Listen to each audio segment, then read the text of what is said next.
예, 이어서 가겠습니다. 다시 예, 이어가도록 하겠습니다. 탄소 중립에 대한 강연과 주제 발제 시간입니다. 저희 최재관 농업포럼 이사장님께 청하여 듣겠는데요. 자료집 13쪽부터 참조하시면 되겠습니다. 저희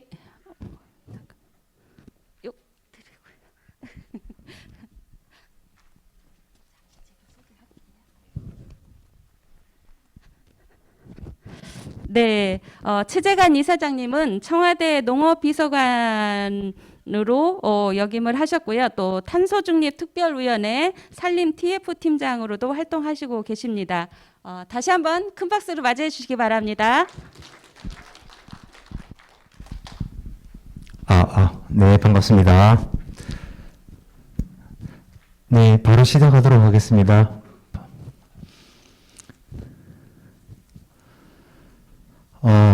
21세기는 아마 후대의 기후위기의 시대로 기록될 것입니다. 지금 이제 2020년, 21년인데 2050년까지 이제 탄소 중립을 위해서 전 세계가 달려가고, 사실 2050년이 지나면 아마 더 심각하게 기후위기에 대해서 고민하고 있을 것 같습니다. 지금도 탄소 중립이라는 말을 매일 이제 우리는 뉴스를 통해 듣고 있는데, 아마 내년에는 더 많이 듣게 되실 거고, 내후년에는 더 많이 듣게 되실 겁니다. 그만큼 인류 전체가 직면한 위기라고 생각합니다. 닐 암스트롱이 달나라에 갔습니다. 그래서 물어봤습니다. 달나라에서 뭘 봤느냐 물어봤더니 파랗고 아름다운 지구를 봤다고 합니다. 그래서 이제 돌아와서 환경운동을 하게 되고 지구를 지키는 이제 그런 마음을 갖게 됐다고 하는데, 여러분 지구가 왜 파란지 아세요? 파란 별, 지구, 물 때문에 그렇습니다. 지구는 물의 별입니다. 지구 표면의 70%가 물이고, 그 중에 담수는 2.5%, 우리가 먹고 마시는 강과 호수는 0.7%. 여기서 그림에서 보시는 것처럼 이렇게 이제 표현을 하고 있습니다. 그래서 지구는 물로 구성이 되어 있는데, 이게 우연일까요? 지구의 표면의 70%가 물인 것하고 사람의 몸의 70%가 물입니다. 사람도 지구처럼 70%가 물인데, 70%가 물인 사람에게 평균 체온이 1도 올라가면 어떻게 될까요? 병원에 가야 됩니다. 지구도 마찬가지로 평균 온도가 지금 1도 올라갔습니다. 그래서 병원에 가야 될 만큼 심각한 상황이라는 거죠. 물의 별이기 때문에. 그래서 1도가 올라갔는데 왜 이렇게 심각하냐? 평균 온도가 1도이기 때문에 저기 중위도에 가면은 우리나라 같은 경우는 1.8도가 올랐습니다. 그리고 위로 갈수록 3도, 4도, 극지방에 가면 5도, 6도가 올라갑니다. 그래서 평균 내서 1도가 올라간 겁니다. 그래서 북극이 녹는다고 난리치는 게 이제 그런 이유 때문입니다. 1.5도까지는 인간이 어떻게 할 수 있는데, 2도가 되는 순간, 앞으로 2도가 이제 1.5도가 되려면 0.5도 남았거든요. 지구 평균 온도가 2도가 되는 순간 인간이 어떻게 해볼 수 없는 상황이 된다는 겁니다. 그래서 어떻게 하면 1.5도 안에서 멈추게 할 것인가? 그게 이제 전 지구인들의 지금 고민입니다. 이거 이제 탄소 시계라고 1.5도까지 올라가는데 이제 앞으로 7년, 이거 작년에 나온 저 시계니까 작년에 찍은 거라서 6년. 야, 이게 아주 급박하게 그 세계가 돌아가고 있습니다.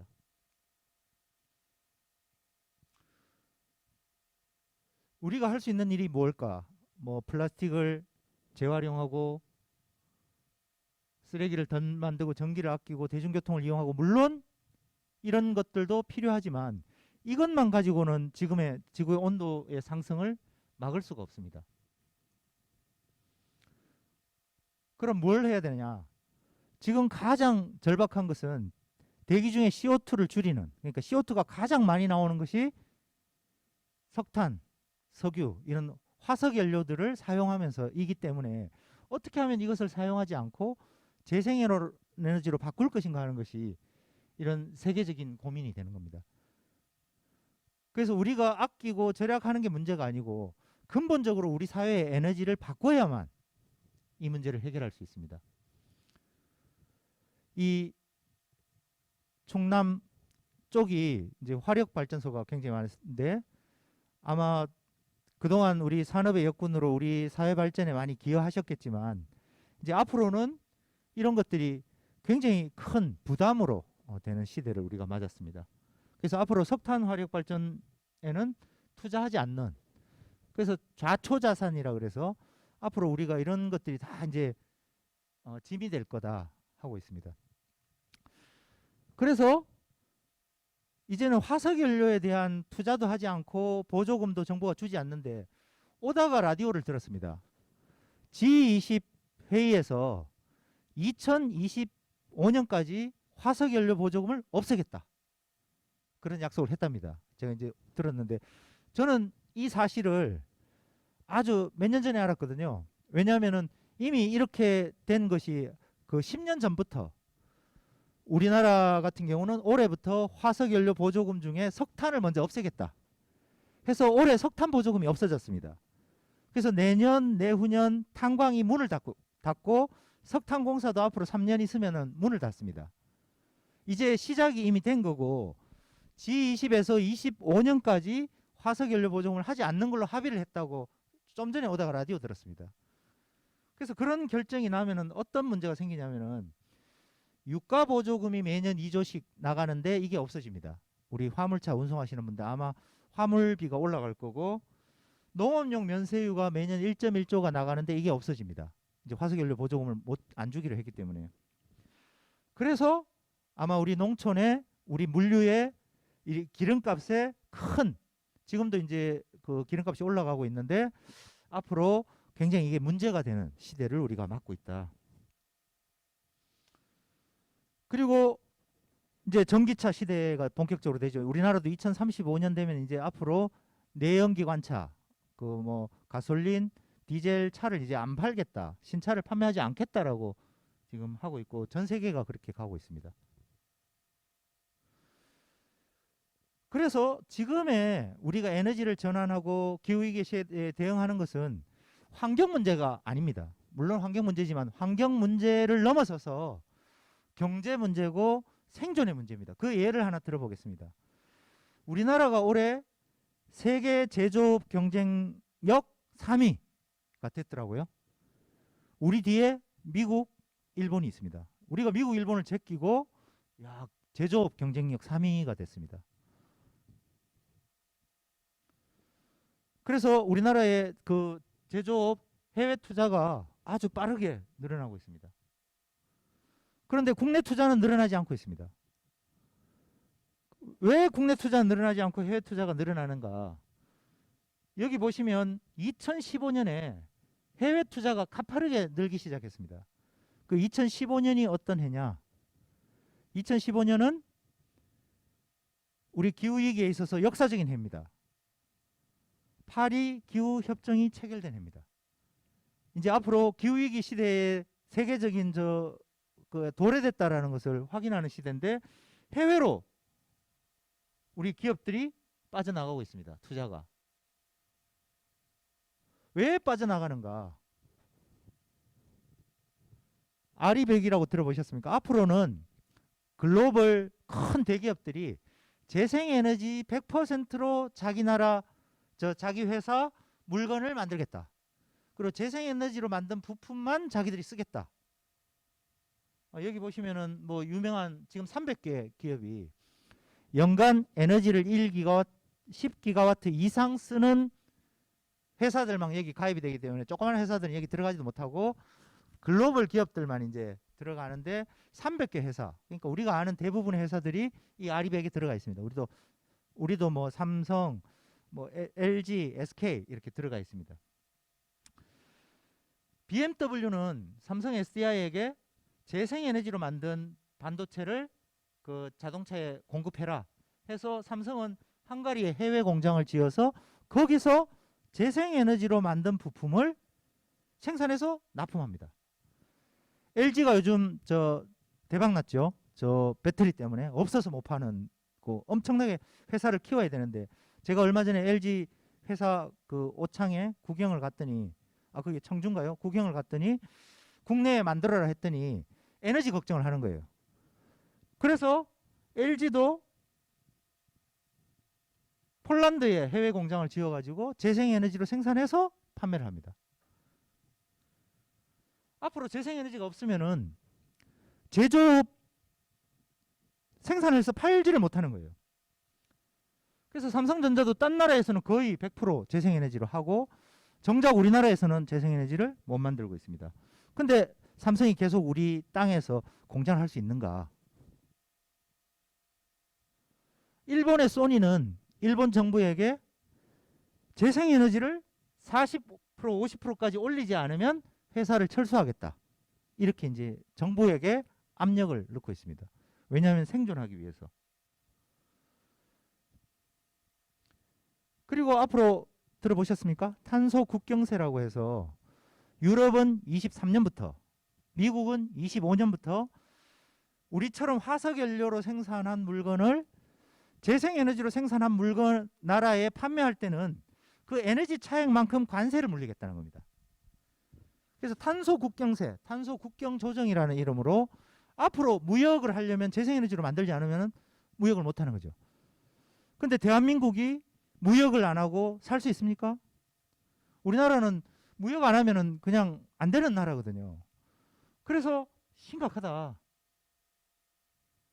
그래서 이제는 환경이 무역이고 경제인 시대가 열렸습니다. 그래서 에너지를 바꾼다는 것은 산업 구조를 바꾼다는 것이고, 이것은 산업혁명에 해당하는 일이라는 겁니다. 그래서 우리는 기후위기 시대에 산업혁명기를 살고 있습니다.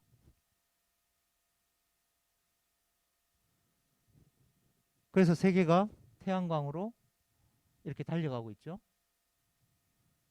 석기 시대가 돌이 없어 끝난 게 아니라 앞으로는 태양광이 더, 풍력이 더 가격이 낮아집니다. 독일에서도 이렇게 이제 각 가정에서 태양광으로 빠르게 이렇게 해가고 있습니다.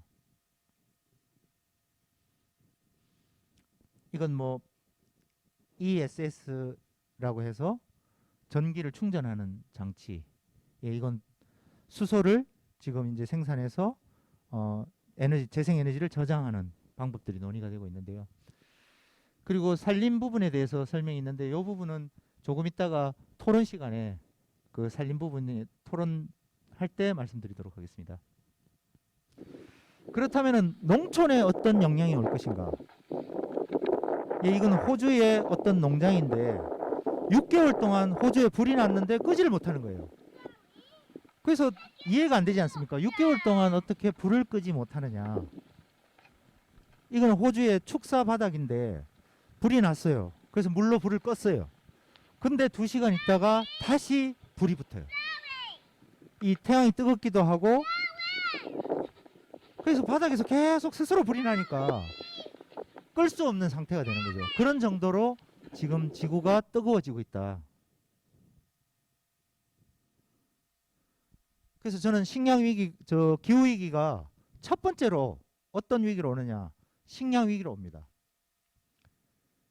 100% 식량 위기로 옵니다. 식량 위기가 올까 안 올까가 아니고 100% 온다는 것인데, 왜 그런가?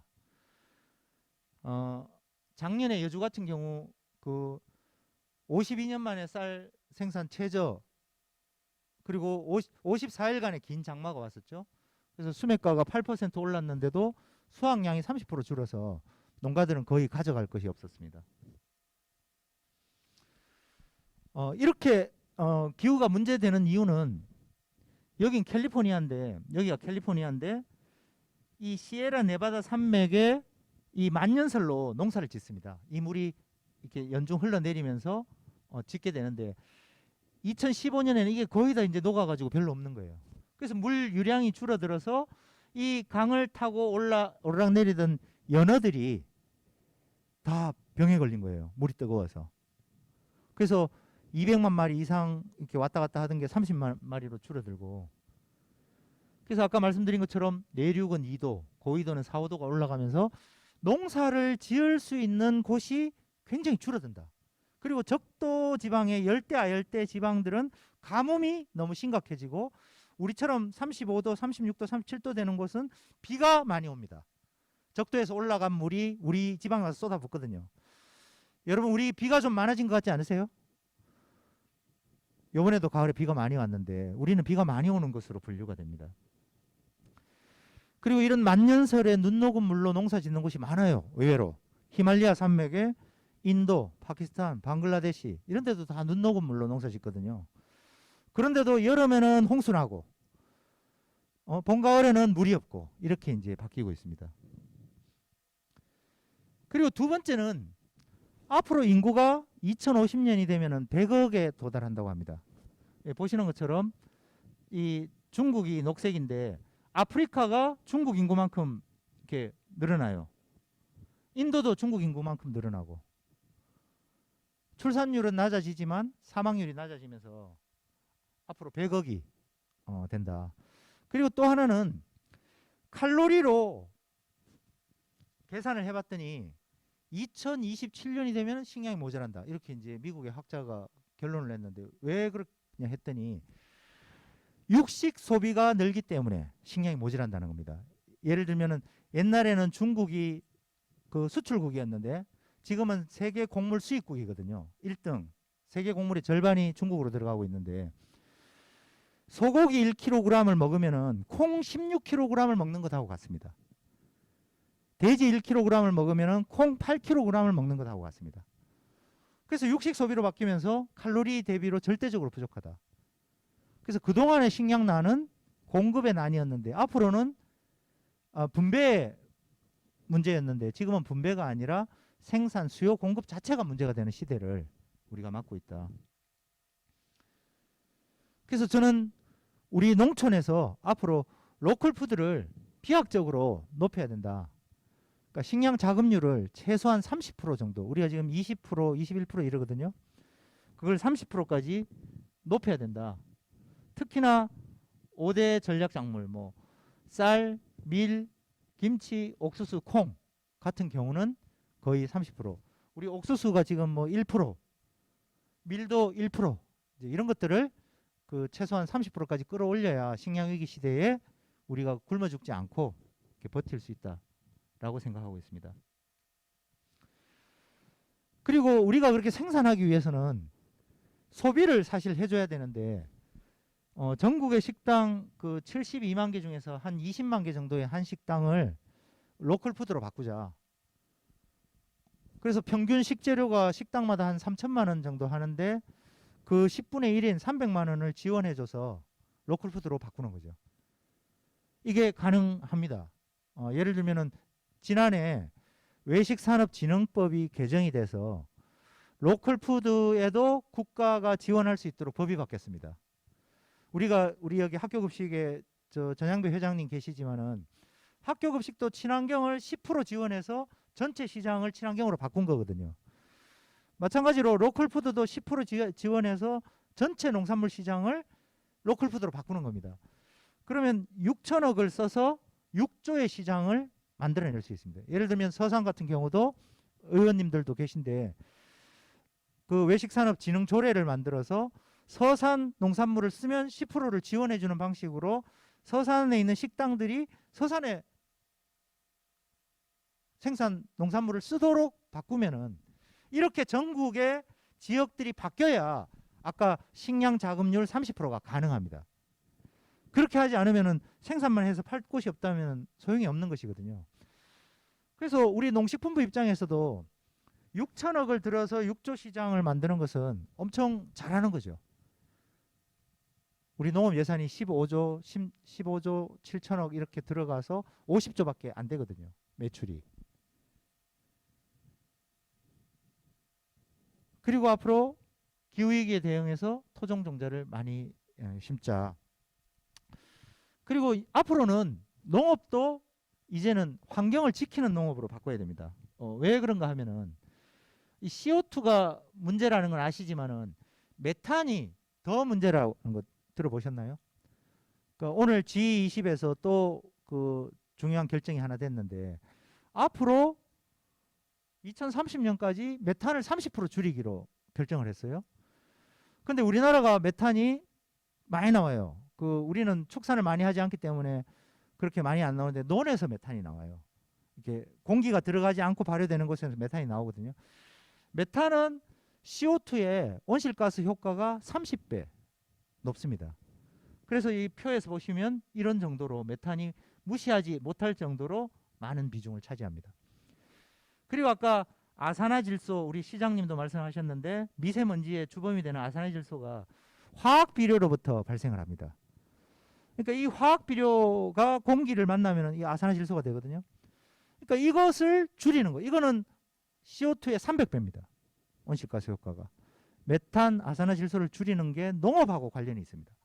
그래서 농업을 친환경 농업으로 바꿔야만 이런 문제를 해결할 수 있습니다.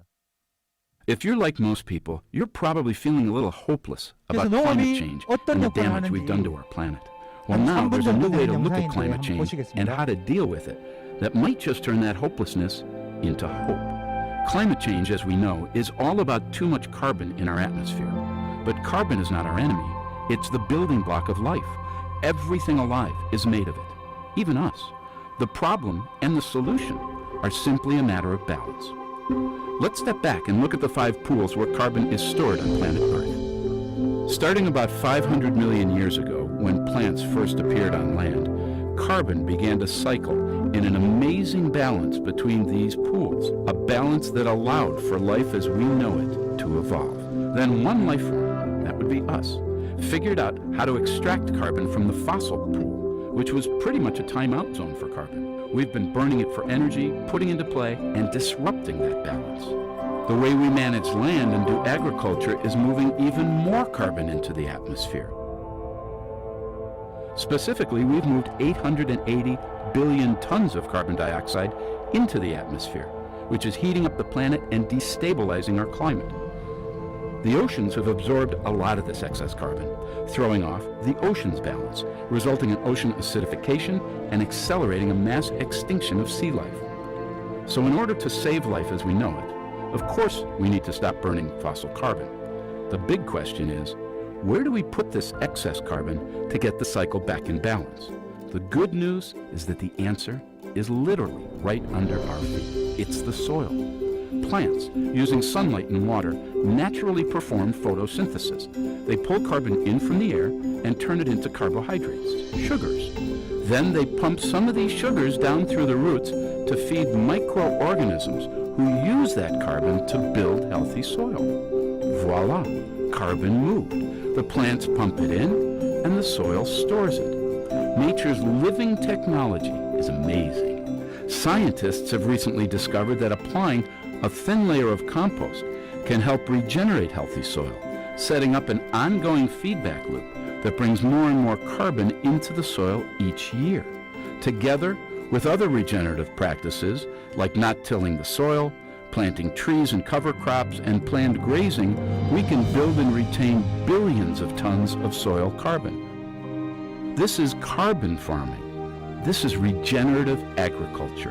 Unlike more carbon in the atmosphere, more carbon in the ground is good for us. It makes healthy soil, which is nutrient-rich and full of life and holds way more water. This means more nutritious food and crops that are more resilient in the face of drought. That's good news for farmers, families, and everyone who eats. Remember this, the way we grow our food, fiber, and fuel either puts carbon up into our atmosphere or pulls it down into the ground. The regeneration of soil is the task of our generation. Our health, the health of our soils, and the health of our planet are one and the same. 예, 농업을 어떻게 하느냐에 따라서 우리가 기후위기를 유발하는 농업을 할 수도 있고 기후위기를 해결하는 농업을 할 수도 있습니다. 그 농업이 정말 위대한 것은 대기 중에 이미 나와 있는 CO2를 우리가 화석 연료를 에너지로 전환하고 태양광으로 전환하면은 배출을 줄일 수는 있지만 흡수를 늘릴 수는 없거든요. 그 흡수를 늘리는 게 바로 농업입니다. 아까 식물들이, 나무들이 광합성을 해서 탄수화물을 만들고 그걸 땅속으로 보내는 거죠. 그게 이제 설탕인데 그걸 보내면 미생물들이 그 설탕을 먹고 비타민을 내놓으면 식물이 그 비타민을 먹는 이런 공생의 생태계를 만들고 있습니다. 그 일을 농업이 하고 있습니다. 그걸 어떻게 더 도와줄 것인가.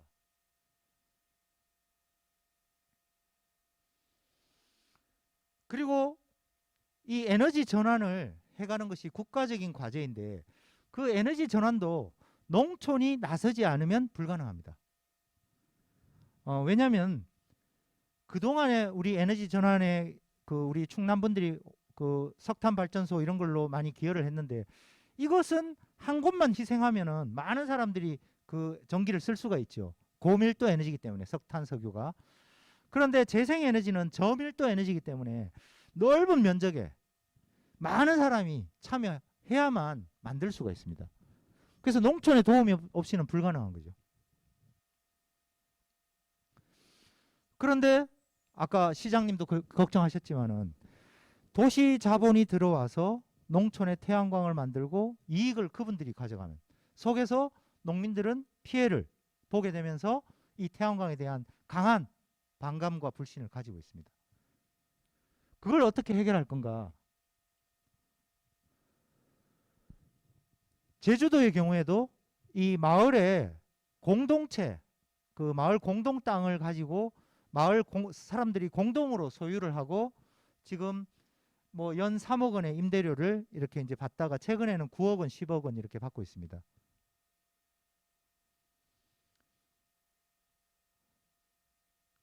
강원도의 인제에도 마을 주민들이 주인이 되는 방식으로 하고 있습니다. 덴마크에도 유럽에도 거기는 왜 사람들이 이런 걸 받아들이냐? 제가 봤더니 그 사람들이 주인이 돼서 그 사람들이 이익을 직접 보는 방식이 됐을 때만 그 피해를 감수하고 이 주민들이 수용을 할 수 있는 것입니다. 그래서 저는 산자부에 그런 방식의 마을 공동체 햇빛 발전소를 만들자라고 제안을 했습니다. 한 마을에 1메가 정도, 그러니까 100kW 10개 정도를 마을 사람들이 협동으로 지붕마다 올리고 마을 창고에 올리고 마을 나대지에 올리고 해서 마을 주민들이 그 소득을 나누는 방식으로 설계를 하자라고 얘기를 해서 그 사업이 지금 채택이 됐습니다. 그래서 이번 그 하반기에 전국에 10개를 하기로 했는데 아마 조만간 공모 사업이 뜨게 되면 서산도 한번 해봤으면 좋겠습니다. 1메가와트면은 월 작게는 700만 원에서 1000만 원의 순소득이 생깁니다. 태양광을 했을 때. 그래서 그것을 100가구면은 월 7만 원에서 10만 원, 뭐 50가구면은 월 20만 원의 에너지 소득을 연금처럼 태양광이 보통 20년, 30년 가니까 이렇게 나눠 가질 수 있는 방식으로 하자고 해서 지금 여주도, 양평도 그렇게 준비를 하고 있습니다. 그래서 그 사업을 통해서 사람들이 직접 에너지 생산의 주인이 되면 그 태양광이 이제 싫은 게 아니고 이쁜 거죠. 연금처럼 딱딱 나올 수 있도록 그런 방식으로 바꿔야 된다. 왜냐하면 거기에 많은 보조금이 들어가 있는데 그것을 일부가 독점적으로 가져가는 방식은 바람직하지 않다는 것입니다.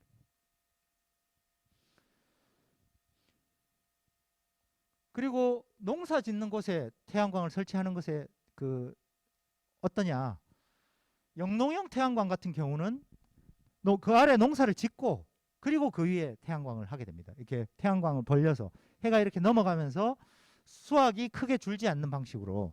그래서 농지도 지키고 에너지도 생산하는 방식으로 하고 이것도 마찬가지로 마을 공동체가 함께 하거나 아니면 그 속에 참여하는 개인들에게 이렇게 제한을 둬서 참여하는 방식으로 농사도 짓고 태양광 소득도 갖는 방식으로 하는 것이 어떤가 하고 제안을 드려봅니다. 그리고 농촌에는 또 중요한 자원이 있습니다. 유럽 같은 데는 축산 분뇨에서 바로 에너지를 얻습니다. 이 밀폐식으로 된 이 돔에서 그 축분을 넣고 음식물 쓰레기나 이런 걸 넣으면은 메탄을 포집합니다. 밀폐가 되어 있기 때문에 냄새도 나지 않고 대기 중으로 메탄이 나가지도 않습니다. 이 포집한 가스를 가지고 전기를 생산합니다. 여러분, 메탄은 우리가 도시가스로 쓰는 LNG, 천연가스하고 똑같습니다. 그것도 메탄입니다. 그래서 이 메탄을 생산하는 방식으로 전환을 하고, 그렇게 하고 나면은 메탄을 뽑아낸 그 찌꺼기가 바로 퇴비가 되는 겁니다. 아주 품질이 좋은 퇴비가 돼서 액비가 돼서 이렇게 논밭에 뿌리게 되는데, 덴마크 같은 경우는 그냥 우리처럼 막 뿌리면은 또 대기 중으로 그게 올라가서 온실가스가 된다 그래서 호수로 이렇게 이제 액비를 주입하는 식으로 하고 있습니다.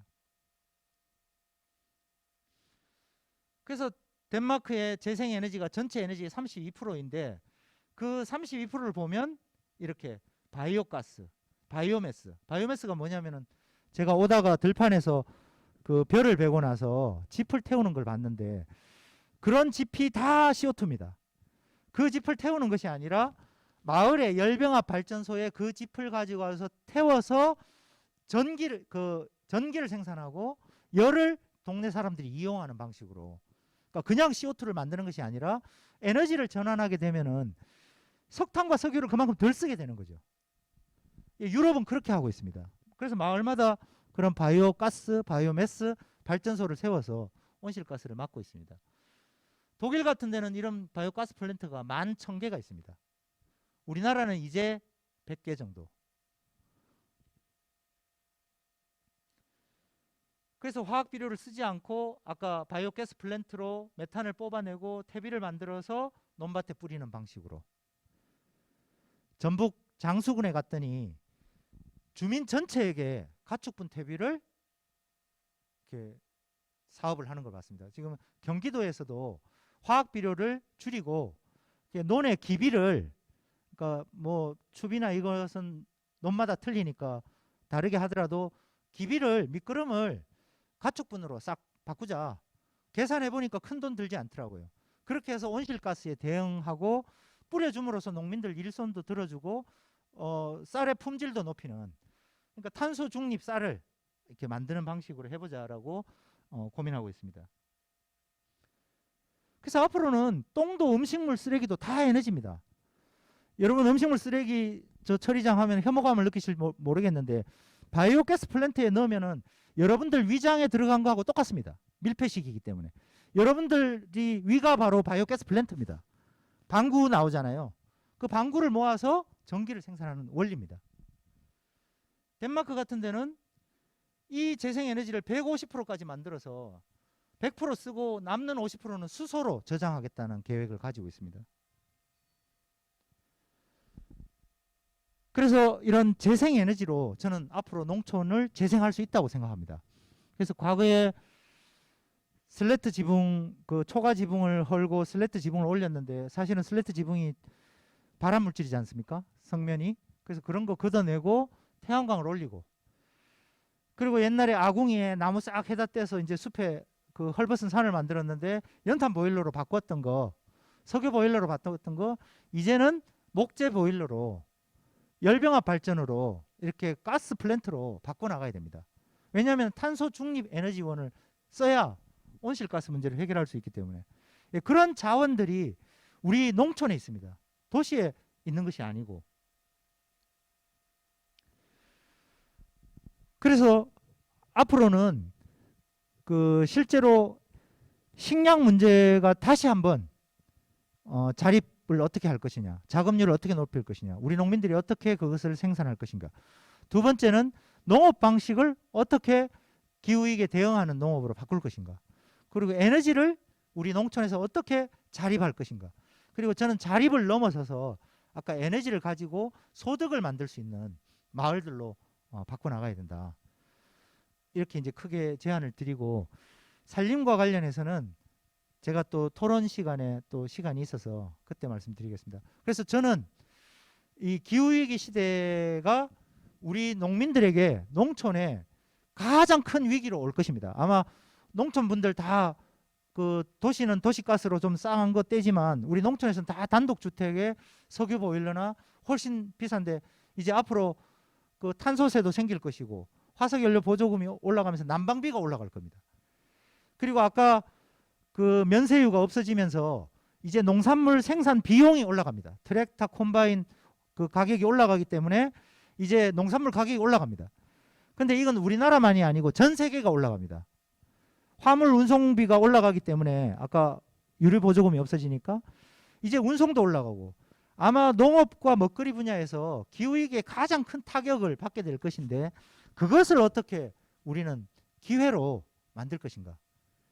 아까 농촌에서 어떻게 에너지를 전환해서 가장 값싼 에너지를 농촌이 먼저 사용하게 하고 그리고 먹거리 생산에 그동안 정부가 투자하지 않았던 것을 최소한 어떻게 예를 들면은 이 충남 지역은 밀 이모작을 대규모로 해야 된다.